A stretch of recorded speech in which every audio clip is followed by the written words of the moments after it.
Genesis 21, NIV. Now the Lord was gracious to Sarah as he had said, and the Lord did for Sarah what he had promised. Sarah became pregnant and bore a son to Abraham in his old age, at the very time God had promised him. Abraham gave the name Isaac to the son Sarah bore him.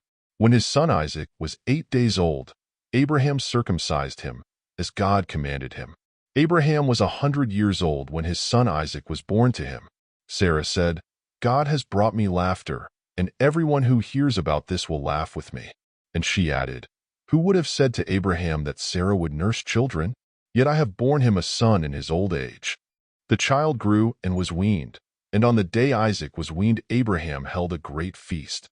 But Sarah saw that the son whom Hagar the Egyptian had borne to Abraham was mocking, and she said to Abraham, "Get rid of that slave woman and her son, for that woman's son will never share in the inheritance with my son Isaac."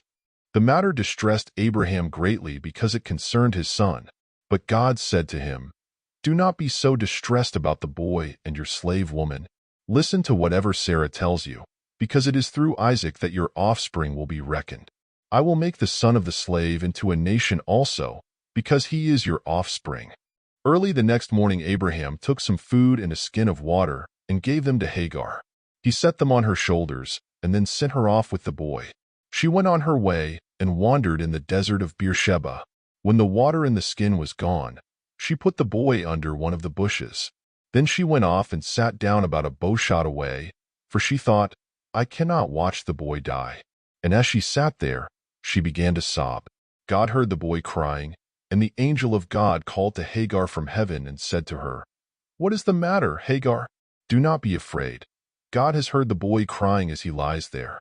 Lift the boy up and take him by the hand, for I will make him into a great nation." Then God opened her eyes, and she saw a well of water.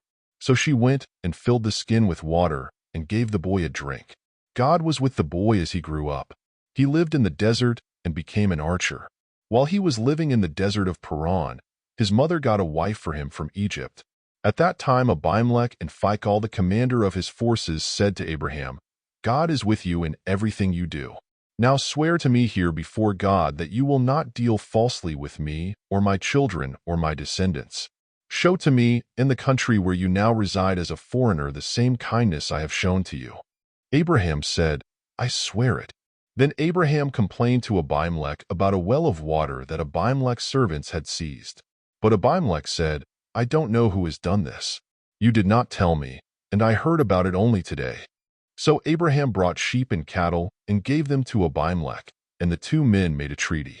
Abraham set apart 7 ewe lambs from the flock, and Abimelech asked Abraham, "What is the meaning of these 7 ewe lambs you have set apart by themselves?" He replied, "Accept these 7 lambs from my hand as a witness that I dug this well." So that place was called Beersheba, because the two men swore an oath there. After the treaty had been made at Beersheba, Abimelech and Phicol, the commander of his forces, returned to the land of the Philistines. Abraham planted a tamarisk tree in Beersheba, and there he called on the name of the Lord, the eternal God. And Abraham stayed in the land of the Philistines for a long time.